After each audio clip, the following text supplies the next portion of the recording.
This is one of the most historic baseball fields in all of the world.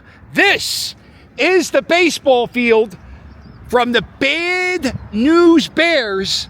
The Bears dugout was over there. The Yankees dugout was over there. They used to have a big PA thing, and that's all going. There's no home run fence anymore. But look, I'm standing where Tanner, the shortstop, played. Engelbert was out there at the catcher. Oh my God. One of my favorite movies of all time. It's definitely my favorite baseball movie. I get asked that a lot. People are like, what's your favorite baseball movie? I always say the Bad News Bears. And recently, 2 weeks ago, I just watched the Bad News Bears. Right here, this is where the Yankees manager, right? The guy who was in the Twilight Zone.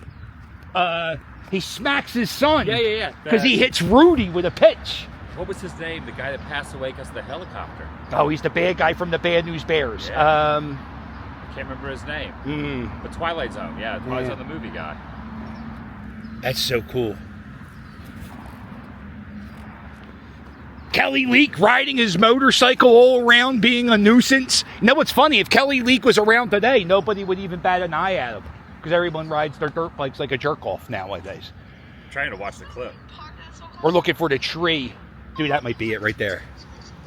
Right here is where the Yankees, they come walking out with their trophy.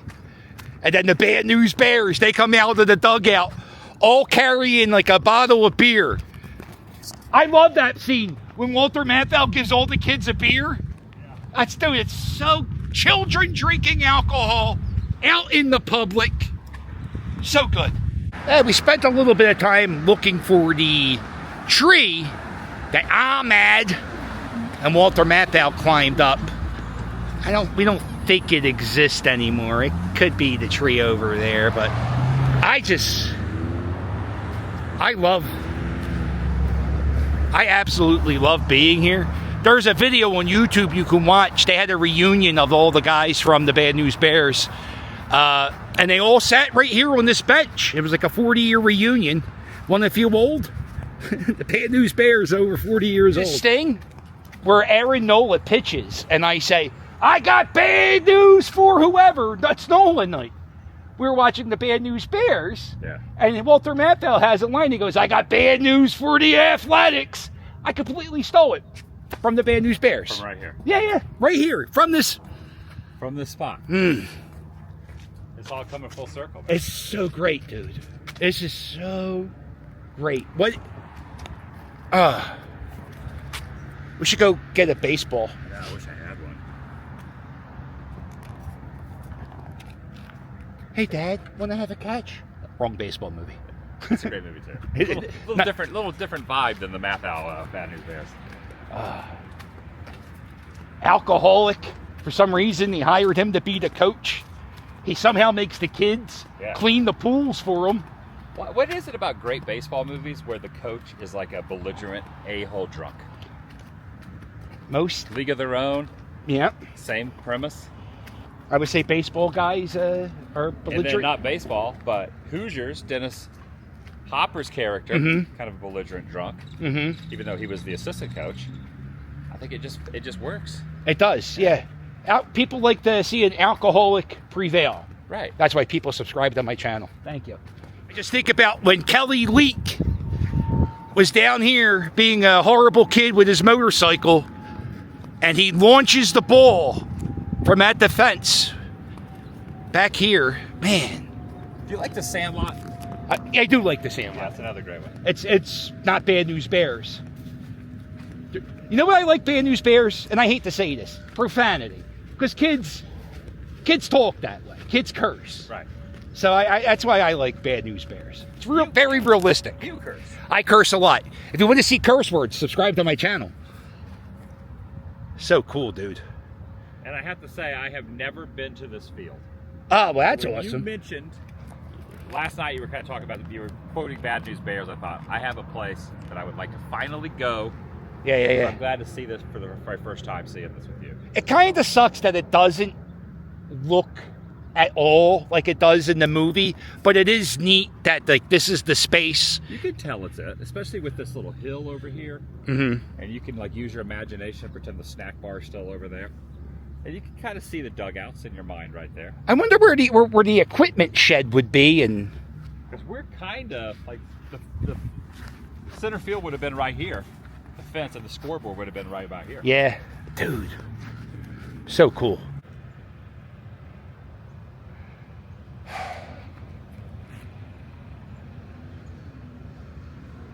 I always wanted to be here. All right, and here it is.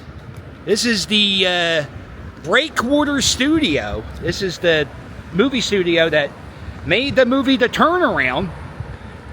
And this is their last year's. They made a documentary called The Last Repair Shop. It's about musical instruments that get repaired by these special people in Los Angeles who... the kids in Los Angeles, they can't afford musical instruments. You know what? The movie's on YouTube. Why don't you just watch it? It's also on Disney Plus. And here is more of the movie studio. Oh, I wonder if they'll have, out now on YouTube, I wonder if they'll have a movie poster here for The Turnaround. And then... if you come down here, this is where this is Walt Disney's first studio. And Mickey Mouse, the first time he was drawn, was inside the studio. And this is the Disney Brothers. Oh, is he nerding out more? Yeah, it's cool. Adam is like a super Disney dork, and he didn't do this before. Really? Yeah. So it's neat to. That's where it all started. Yeah. He said Alice's comedies, they were filmed around here or something like that. Are you a Disney dork? Not really. Yeah, me neither. Well, we just had a nice little lunch, and now Adam is going to show me Skid Row. I'm a big fan of Little Shop of Horrors. It's my favorite song. Down on Skid Row, one of my favorite Down musicals. on Skid. I think it might be my favorite musical. Wow, really? Well, I love La La Land also. That's a tough one. But I do love Little Shop of Horrors. See Hamilton? I haven't seen it. Little Shop of Horrors is good. Steve Martin? No. Book of Mormon. South Park guys. Oh, yeah. Have you seen? No. Dude, fantastic. Highly recommend Book of Mormon. All right, so before we, I got to show this for Cheryl, because Cheryl watches true crime documentaries. And in that water tower, there was a woman who was killed at this hotel. There's a video of it. It's the Hotel Cecil. There was a woman who was like, you can see the video. She was like running off the elevator, and they never found her. And then like a few weeks, people were drinking water at the hotel, and they said, "Oh, there's something in the water." And somebody went up to the water tank to check it out, and they found a dead body. Uh-oh. Yo, you better give me a free hotel room. You got me drinking a dead lady. Right? That's disgusting. Yeah. By the way, hashtag piss. Whatever section we are in right now, smells like piss. This is something I'm not going to put in my video because I covered this years ago. Okay. In the movie Forrest Gump. Mm-hmm. There's a scene on New Year's Eve where Lieutenant Dan is going through the streets of probably New York. Okay. There's really LA. They put fake snow here. Lieutenant Dan's going down the center of the street with taxis. He goes in this restaurant right here. Coles? This is where the famous scene of Lieutenant Dan sitting sad at the bar on the New Year's Eve countdown happened inside this restaurant. Oh, wow. Lieutenant Dan, what happened to your legs? Right here. Inside here. But the prominent scene is all right here. They made it seem as if, I think it was New York. Right. It was New York. They put fake snow. They had them all right here. Gary Sinise. Here's Sinise. Because of Lieutenant Dan, he like gives mad money to charities for military people. Yeah, really respectable. Yeah, the French dip sandwich. Somebody told me we should have tried this while we were out there, but Cold is good. we just had the best pastrami sandwich, and you can watch that on Adam's video. I like that. See, I don't film, you don't film. I like it. Are we in Skid Row? We're getting there. Oh, I'm excited. So we just walked our first little stretch of Skid Row, and I'm going to tell you, Skid Row is, I feel a little bit more nervous down here than I do in Kensington. They're a little more alert. Yeah, the homeless people are, they're not high on drugs. And a lot of them are like extremely physically fit. They have this stuff here, this big, this is a police station, and they have all these rocks here so nobody can lay down next to it. Would you like to know an 80s filming location? I sure do. So you mentioned what you thought was it earlier, but now I want to show you Ghostbusters Firehouse. What? Sorry, I didn't mean to curse. What? House right inside that building, right there. So this is, all right, the outside's New York, Yes. but the inside, All the inside, right in there. Egon, Yep. Janine, Rick The Moranis. pole, the staircase, her office, all right there. Why wouldn't they just use the outside? Oh, because they were in New York. They wanted the New York facade, Wow. right there. Fire Station 23. You got to go in there, right? I've been in there a couple times. Yeah. What are they doing to it? I guess they're renovating it? Supposed to be renovating, but man, it does not look in good shape. I'll tell you what's not good shape. The traffic in Los Angeles stinks, and I don't like it. There it is. The Ghostbuster, not the outside, but the inside. That's the one, man. Right here. So you go right in. Her office was in the middle, all the way in the back. The pole, the staircase is on this side, going up. This is it. Freaking Ghostbusters Firehouse. That's so cool. So Michael Jackson's Beat It. The bar was right here, co-joined with this, the Southern, which was used in Death Wish 2 with Charles Bronson. He lived in there, Skid Row, and the bar from Beat It was right here. And if you turn around, you can see this when Michael Jackson's walking in that way. You see all of this. You see this building. You see the little L shape. You see that design up there. So we are standing where the King of Pop filmed in Skid Row. Beat it. Beat It. And possibly. And possibly Weird Al? Weird Al did eat it. I think he did the same You location. think he Michael. came down here to Skid Row? I know he did. Matter of fact, isn't that him right there? You know what I'm going to say about the California Skid Row? They take up a lot of pavement. And one time we were on one street. I actually had to walk in the street because the tents take up so much space. That's crazy. They got a lot of square footage. Yeah, the tents in California are like the one in the middle would be the biggest tent I would ever see in Kensington. Yeah. But yeah. They're big tents.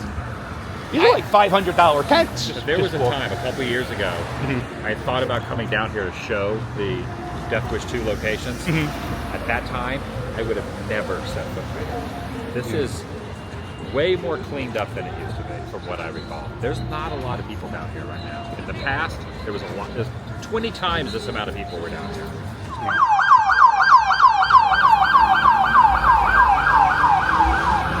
Yeah, it's weird. Like, we've been walking in the street for like the last 2 blocks because the tents just take up so much. Oh my God. Wall Street in California isn't exactly the same as the Wall Street in New York. Here's a police station right down the street is where they filmed Beat It. They have a porta potty and tent. That's just, it's weird. It's weird. Yeah, it really stinks like piss. They're pressure washing the street here, so maybe that's why. Check out this cool. It's a pretty neat little mural. It's a pretty big mosaic. And if you see this is the marquee to the Palace Theater.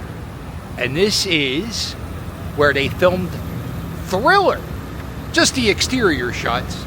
And there was a shot in the lobby. Video I've watched 1,000,000 times. Right here. Wow, so Thriller and Beat It were filmed like 4 blocks from one another. Yep.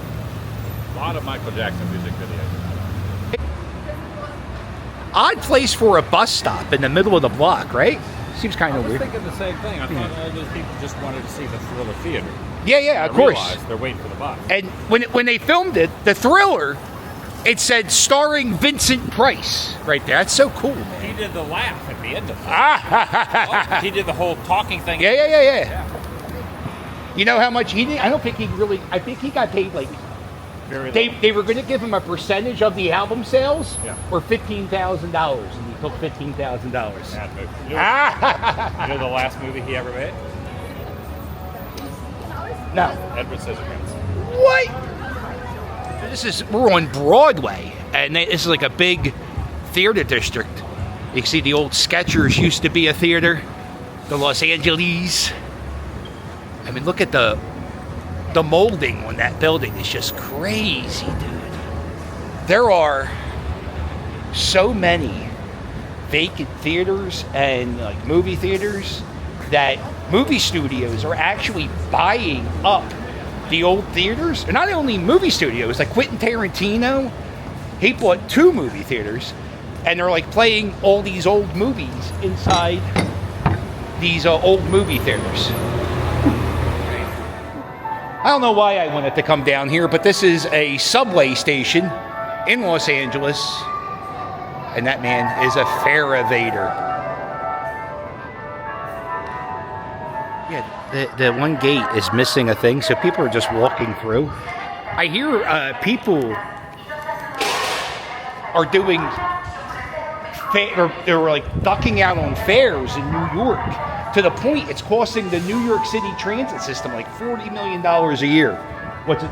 They tell you we're okay here, or? Oh, this is just showing you the routes all around the Boston rail system. This is the Pershing Square area connections. Okay. I've never really taken the subway much in LA. I've taken it to New York a lot. Never a lot here. Yeah. Atlanta, I've taken it a bunch. All right. Marta, they call it. But there's not a lot in LA. I don't know. It's weird. I lived here for a long time. I never really took the subway. There's a lot of buses too. It seems like mass transit runs pretty good in the city. Well, most major cities say though. I feel like Uber and taxis and Lyft make things so much easier now. Yeah. But what's a train like here? Like $3. Yeah. So an Uber's gonna be $30. Yeah. Another cool mural. The amount of Kobe Bryant murals in Los Angeles is enough for me to say, if you live in Philadelphia, you shouldn't have a Kobe Bryant anything in your house. He's LA's, he's not ours, right? You got to give up on Kobe Bryant in Philadelphia. It belongs to LA. Philly was embracing it. Well, he was born outside of Philly. This is it. This is a filming location. We're here. Let's go. Right here. Put on my glasses. Put on those glasses. Put on the glasses. And look around, you see all this, and they say obey. This is the alleyway from the movie They Live. Right here is where Roddy Piper and was it Louis Gossett Jr.? No, Louis Gossett Jr. was in Iron Eagle. It was, what's his name, that does the voice of Facilier in Princess and the Frog. He was also in Requiem for a Dream. Keith David. Let's go. Keith David. I like that you think I knew who Princess and the Frog. You know, okay. I know, I do. I have kids. I do. Requiem for a Dream. Requiem for a Dream. There's a really hot scene in Requiem for a Dream. couple of them. Yeah. Yeah, right here, dude. They Live alleyway. I like They Live more than Rocky 3. I said it. Fair enough. Yeah, fair enough. I'm sorry. You know what? I think I do too. Yeah. But I'm just saying Rocky 3 is my favorite Rocky movie. But I like They Live more than Rocky 3. Yeah, They Live is so good. Rocky 3 is a great treadmill movie. If you're on the treadmill, trying to get motivated, Rocky 3 and 4, Eye of the Tiger. There's Do no you easy think- way out, there's no shortcut home. I'm combining the two. Do you think the alleyway stunk like piss when Roddy Absolutely. Piper filmed? Oh, it did? Absolutely. They didn't In spray fact, it? when you watch it, I think this like Puddle? stream of like concrete little stream here. Well, this is supposed to be a thing to have the water stream Yeah, down. It's not working. No, very well. because the street's caving in and it's full of potholes. Okay. Well, there it is, dude. The They Live alleyway. I'm happy we're able to come down here because a lot of the alleys are now being blocked off down here. But Well, you were saying it's a road. It's a street. If you look up here, this whole section of LA, this is like Jewelers Row in Philadelphia. It's all jewelry stores. But if you look right here, it's not an alleyway. It's actually Olive Street, right here. Yeah. I like it. I knew you'd like that spot. Ah, dude, I love it. City of LA. I have come to chew bubble gum and kick ass. I'm all out of bubble gum. You know, he ad-libbed that line. And it's one of the most memorable lines in the whole movie. He had a book. He would just like write everything he ever thought of. Like, oh, that would be cool to say on TV as wrestling. So that was something he was going to say as a wrestler. John Carpenter somehow found out about it. And yeah, dude, great move. Thank you. That was good. Much better than the Beat It filming location. Okay. Yeah. This is probably the coolest theater I've ever seen. This is the Mayan Theater. This is a filming location, loading only. You know who loaded here? The Ramones for Rock and Roll High School. Dude, check that out. How cool is this? So good. Let's watch this scene right here at the spot. Okay. We just watched the scene from Rock and Roll High School. Ramones pretty much walk right, they stand on those metal grates for a bit, Yeah. and they were there. This pole is there, and the band just walks in here and goes inside the theater. 45 years ago. You know, 45 years ago. did you know Howard Stern bought the rights to Rock and Roll High School and was going to remake it with the Corey Feldman Band? Oh, Yeah, in the 90s. Like, it was in works. wow. I don't know. It might have been good. It might have been funny. Like, it's a very good campy movie, but the architecture is just It's amazing. The Aztec Theater. Mayan. The Mayan. We had to go online and watch I am a big fan of German in Venice, and he always vlogs this skyscraper that gets tagged with graffiti. I think it's an abandoned building. Like, all three of those skyscrapers, they just stopped working on them, and graffiti artists have come and tagged up the building. That's so cool. Look at this. They have a tower theater just like Philadelphia, but our theater is still a theater. That's an Apple store. And right here, that's an Urban Outfitters. I like that they kept this the theater lighting. That's so cool, man. Do you think, like, tourists ever come down here, or is it just like I think locals? maybe this block. Just this one block? This kind of looks decent, right? Yeah. You go 3 blocks the other way, you're at the Beat It filming location. Yeah, that wasn't the best area. No, but it wasn't. Oh, look, even the Foot Locker used to be an old theater. I think I'm going to become the Hollywood Captain. I think I'm moving here. What do you think? You gonna be the Hollywood cat? Yeah, I think that's the plan. Are you in the market for a giant statue of Jesus? Well, do I have a store for you here in Los Angeles? I don't know the name of it, but Mary's right there. Don't want a statue of Jesus? How about the Grim Reaper? They got it here. Crazy religious store, Los Angeles. It's Skid Row, and I can now compare Kensington to Skid Row. I think there's a bigger homeless crisis in California. There's a bigger drug crisis over in Kensington, and neither one of them are good. And that's my assessment. Is Skid Row worse than Kensington? They're both kind of bad. It's a shame to see people live in such misery.